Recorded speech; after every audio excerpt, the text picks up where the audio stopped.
வணக்கம். நான் உங்களோட ஃபிசிக்ஸ் டீச்சர்.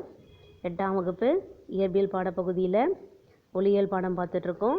போன பாடப்பகுதியில் பன்முக எதிரொலிப்புனா என்னென்னு பார்த்தோம், கலடைஸ்கோப் எப்படி உருவாக்குறதுன்னு பார்த்தோம், பெரிஸ்கோப்பின் தத்துவம் என்னென்னு பார்த்தோம், அதனுடைய பயன்கள்லாம் என்னென்னு பார்த்தோம் இல்லையா. இன்றைக்கி இந்த பாடப்பகுதியில் நம்ம ஒளி விலகல்னால் என்ன, ஒளி விலகல் எண் என்னன்னு படிக்க போகிறோம்.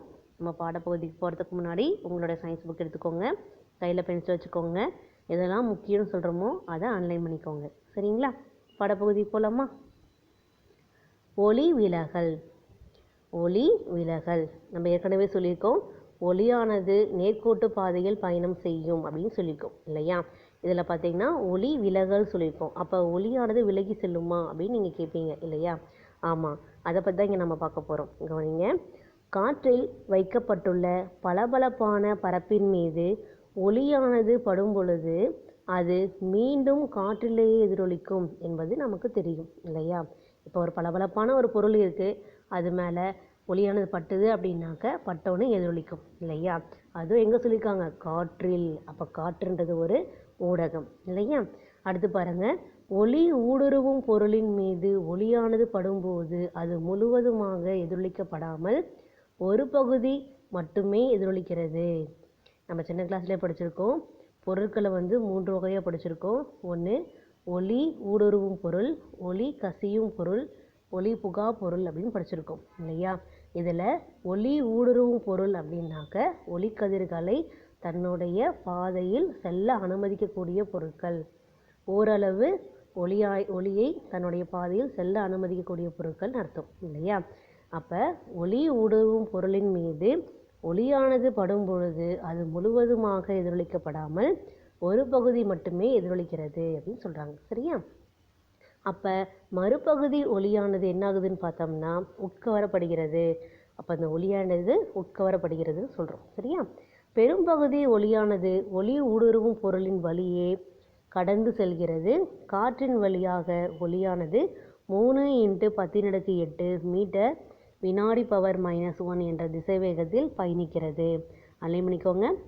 காற்றின் வழியாக ஒளியானது 3 × 10⁸ மீட்டர் வினாடி பவர் -1 என்ற திசைவேகத்தில் பயணிக்கிறது. அப்போ காற்றில் ஒளியின் திசைவேகம் என்னன்னு கேட்டாங்கன்னாக்க இதை நம்ம எழுதலாம் இல்லையா. ஆனால் இதே அளவு திசைவேகத்தில் ஒளியானது நீர் அல்லது கண்ணாடி வழியே பயணிக்காது. இப்போ காற்றில் பயணம் செய்கிற மாதிரியே நீர்லேயும் கண்ணாடியிலும் போகாதுன்னு சொல்கிறாங்க. சரியா? ஏன்னா அன்லைன் பண்ணிக்கோங்க, அடர்த்தி அதிகமான நீர் மற்றும் கண்ணாடி ஆகியவற்றை ஒளிக்கதிர்களுக்கு ஓர் தடையை ஏற்படுத்துகின்றன அப்படின்னு சொல்கிறாங்க. சரியா? அப்போ அடர்த்தி அதிகமாக இருக்கக்கூடிய பொருளாக இருந்துச்சுன்னா ஒளிக்கதிர்களுக்கு ஒரு தடையை ஏற்படுத்துதுன்னு சொல்கிறாங்க. சரியா? எனவே காற்று போன்ற அடர்வு குறைவான ஊடகத்திலிருந்து கண்ணாடி போன்ற அடர்வு அதிகமான ஊடகத்திற்கு ஒளிக்கதிர்கள் செல்லும் போது அவை நேர்கோட்டு பாதையிலிருந்து விலகி செல்கின்றன அப்படின்னு சொல்கிறாங்க. சரியா? அப்போ தன்னுடைய பாதையிலிருந்து கொஞ்சம் விலகி போகுதுன்னு சொல்கிறாங்க. சரியா? அன்லைன் பண்ணிக்கோங்க. ஒளியானது ஒரு ஊடகத்திலிருந்து மற்றொரு ஊடகத்திற்கு செல்லும் போது கதிர் விழும் புள்ளியில் குத்துக்கோட்டை பொறுத்து விலகி செல்லும் நிகழ்வே ஒளி விலகல் என அழைக்கப்படுகிறது அப்படின்னு சொல்கிறாங்க. சரியா? அப்போ ஒளி விலகல் அப்படின்றது என்னன்னாக்க குத்துக்கோட்டை பொறுத்து விலகி செல்வதற்கு பேர் தான் ஒளி விலகல் அப்படின்னு நம்ம சொல்கிறோம். சரியா? கவனிங்க. அடர்த்தி குறை ஊடகத்திலிருந்து அடர்வு மிகு ஊடகத்திற்கு ஒளியானது செல்லும் போது செங்குத்து கோட்டை நோக்கி அது விலகலடையும். அப்போ அடர்வு குறை ஊடகத்திலிருந்து அடர்வு மிகு ஊடகத்திற்கு போகும்போது செங்குத்து கோட்டை என்ன பண்ணுறாங்க, நோக்கி, அதாவது செங்குத்து கோட்டை ஒட்டியே விலகலடையும் சொல்கிறாங்க. சரியா? அடுத்து பாருங்க. அடர்வு மிகு ஊடகத்திலிருந்து அடர்வு குறை ஊடகத்திற்கு ஒளியானது செல்லும் போது செங்குத்து கோட்டை விட்டு விலகி செல்லும் அப்படின்னு சொல்கிறாங்க. சரியா? அப்போ என்னாகுது, அப்போ அடர்வு குறை ஊடகத்திலிருந்து அடர்வு மிகு ஊடகத்திற்கு போகும்போது செங்குத்து கோட்டை என்ன பண்ணுது, நோக்கி விலகல் அடையுது. அதுவே அடர்வு மிகு ஊடகத்திலிருந்து அடர்வு குறை ஊடகத்திற்கு வரும்போது செங்குத்து கோட்டை விட்டு விலகி செல்கிறதுன்னு சொல்கிறாங்க. சரியா? அதுக்காக தான் உங்களுக்கு இந்த படம் வரைஞ்சி காமிச்சிருக்கேன். கவனிங்க.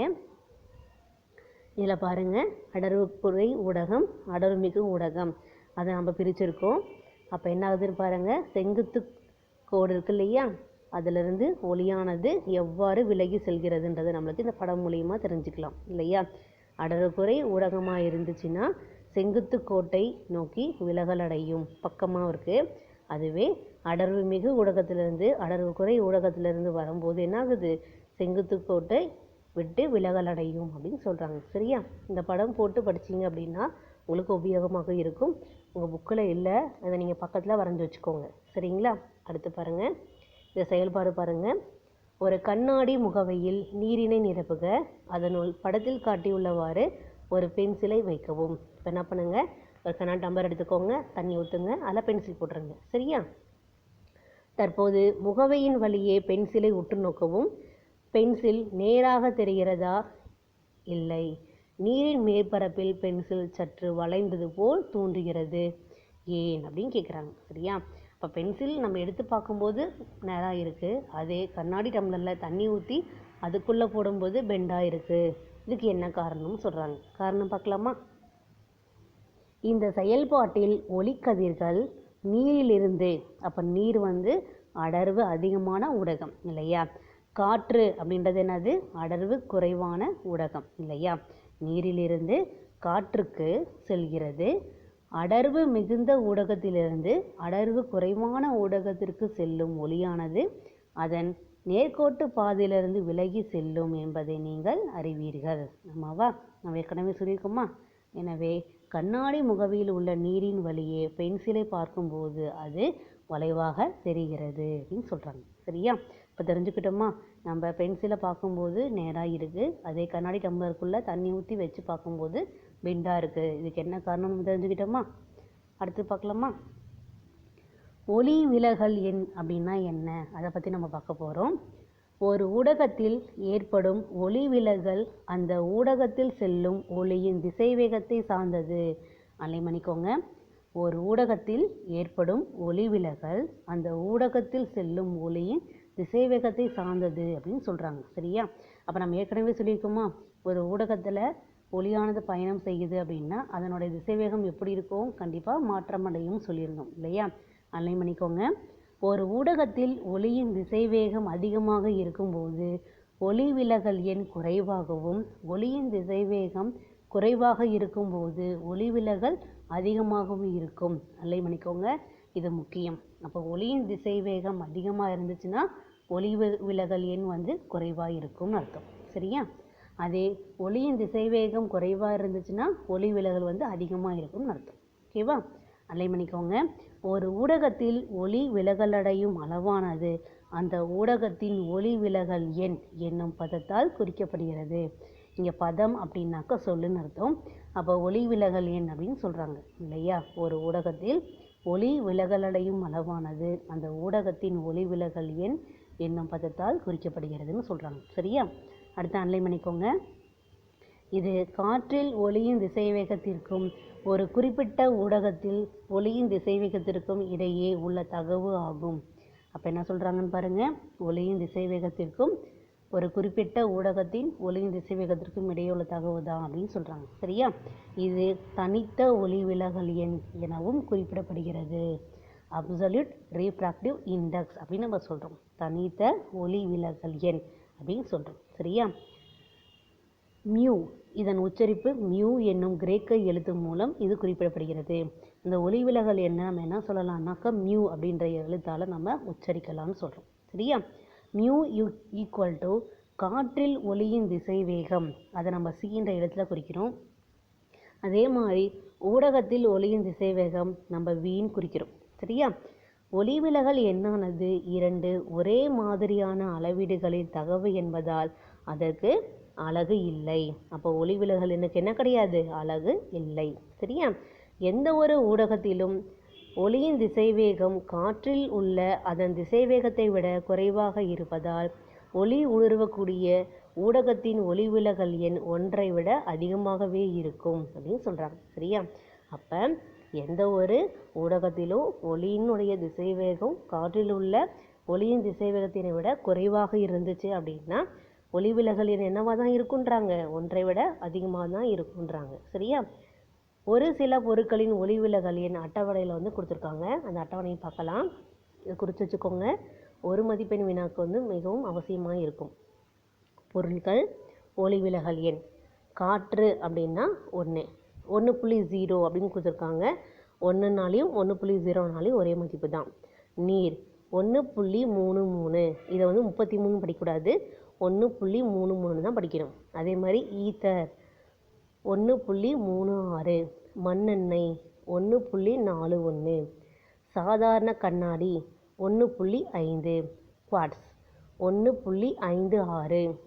வைரம் 2.41. இந்த அட்டவணையில் இருக்கக்கூடிய இந்த மதிப்பை எழுதி பாருங்கள். சரிங்களா? அடுத்து பாருங்கள். பொதுவாக ஒரு ஊடகத்தின் ஒளி விலகல் எண்ணை பொறுத்து மற்றொரு ஊடகத்தின் ஒளிவிலகல் எண் அவற்றின் தனித்த ஒளிவிலகல் எண்ணின் தகவின் மூலம் பெறப்படுகிறது அப்படின்னு சொல்கிறாங்க. சரியா? நல்லா கவனிச்சுக்கோங்க. இல்லை பாருங்கள், மியூ அப்படின்றது ஒளிவிலகல் எண். இங்கே 1ன்றது ஊடகம் 1, 2ன்றது இரண்டாவது ஊடகம். சரியா? 1ன்றது முதல் ஊடகம், 2ன்றது இரண்டாவது ஊடகம். அப்போ மியூ 1 மேலே 2ன்னு போட்டுட்டு ஈக்குவல் டு C/V2/C/V1 அல்லது 1μ/2 ஈக்குவல் டு V1/V2ன்னு சொல்லலாம். சரியா? ஆகவே ஒரு ஊடகத்தின் ஒளிவிலகல் எண்ணானது வேறொரு ஊடகத்தின் ஒளிவிலகல் எண்ணை பொறுத்து முதல் ஊடகத்தின் ஒளிவிலகல் திசைவேகத்திற்கும் இரண்டாவது ஊடகத்தின் ஒளி திசைவேகத்திற்கும் இடையே உள்ள தகவல் மூலம் பெறப்படுகிறதுன்னு சொல்கிறாங்க. சரியா? நீங்கள் ஞாபகம் வச்சுக்கிறது என்ன அப்படின்னா, முதல் ஊடகத்தின் தனித்த ஒளிவிலகல் எண், இரண்டாவது ஊடகத்தின் தனித்த ஒளிவிலகல் எண். அதை ஞாபகம் வச்சுக்கோங்க. V1/V2. அப்போ மியூ ஈக்குவல் டு V1/V2 ஞாபகம் வச்சுக்கோங்க. இது நம்ம கணக்கு போகிறதுக்கு உபயோகமாக இருக்கும். பார்க்கலாம் கணக்கு. காற்றில் ஒளியின் திசைவேகம் 3×10⁸ மீட்டர் வினாடி⁻⁻1 மற்றும் வேறொரு ஊடகத்தில் ஒளியின் திசைவேகம் 2×10⁸ மீட்டர்/வினாடி. காற்றை பொறுத்து அந்த ஊடகத்தின் ஒளிவிலகல் எண்ணை காண்க அப்படின்னு சொல்கிறாங்க. நம்மளுக்கு ஏற்கனவே தெரியும், ஒளிவிலகல் எண்ணா மியூன்னு சொல்கிறோம் இல்லையா? காற்றில் ஒளியின் திசைவேகம் C, ஊடகத்தில் ஒளியின் திசைவேகம் V. அப்போ நம்ம அப்படியே போட்டுக்கலாமா? மியூ ஈக்குவல் டு 3×10⁸2×10⁸8 சமம் 1.5. 10⁸8ம் 10⁸8ம் என்ன ஆகிடும்? அடிபட்டு போயிடும். 3/2 வகுத்தோம்னா 1.5 கிடைக்கும் இல்லையா? நம்ம ஏற்கனவே சொல்லியிருக்கோம், ஒளிவிலகல் எண்ணுக்கு என்ன கிடையாது? அலகு கிடையாது. இதே மாதிரி தான் ரெண்டாவது கணக்கும் பாருங்கள். நீரின் ஒளிவிலகல் எண் 4/3 மற்றும் கண்ணாடியின் ஒளிவிலகல் எண் 3/2. நீரின் ஒளிவிலகல் எண்ணை பொறுத்து கண்ணாடியின் ஒளிவிலகல் எண்ணை காண்க அப்படின்னு சொல்கிறாங்க. சரியா? இதை பாருங்கள், நம்ம ஊடகம் 1, ஊடகம் 2 அந்த வாய்ப்பாட்டை பயன்படுத்தணும். அப்போ நீர் மியூ கண்ணாடி இல்லையா? முதல் ஊடகம் இங்கே நீர், இரண்டாவது ஊடகம் என்னது? கண்ணாடி. அப்போ கண்ணாடியின் ஒளிவிலகல் எண் பை நீரின் ஒளிவிலகல் எண். இல்லை, கண்ணாடியின் ஒளிவிலகல் எண் கொடுத்துருக்காங்க 3/2, நீரின் ஒளிவிலகல் எண் 4/3. நம்ம வகுத்தோம் அப்படின்னாக்க என்ன கிடைக்கும்? 9/8. இதை நம்ம சுருக்கும்போது எவ்வளோ கிடைக்குது? 1.125ன்னு கிடைக்குது. சரியா? ஸோ இந்த கணக்குகளை வந்து போட்டு பழகிக்கோங்க. அடுத்த பகுதியில் வந்து பார்த்தோம் அப்படின்னாக்க ஒளிவிலகல் எண்ணுக்கான ஸ்னைல் விதி பற்றி நம்ம பார்க்கலாம். இந்த பாடப்பகுதியில் நாம் ஒளிவிலகல்னா என்ன, ஒளிவிலகல் எண்ணுனா என்ன, இதெல்லாமே நம்ம பார்த்துருக்கோம். பொருட்களுடைய ஒளிவிலகல் எண் பற்றி நம்ம பார்த்துருக்கோம் இல்லையா? இதெல்லாமே படித்து எழுதி பாருங்கள். அடுத்த பாடப்பகுதியில் சந்திக்கலாம். தேங்க்யூ.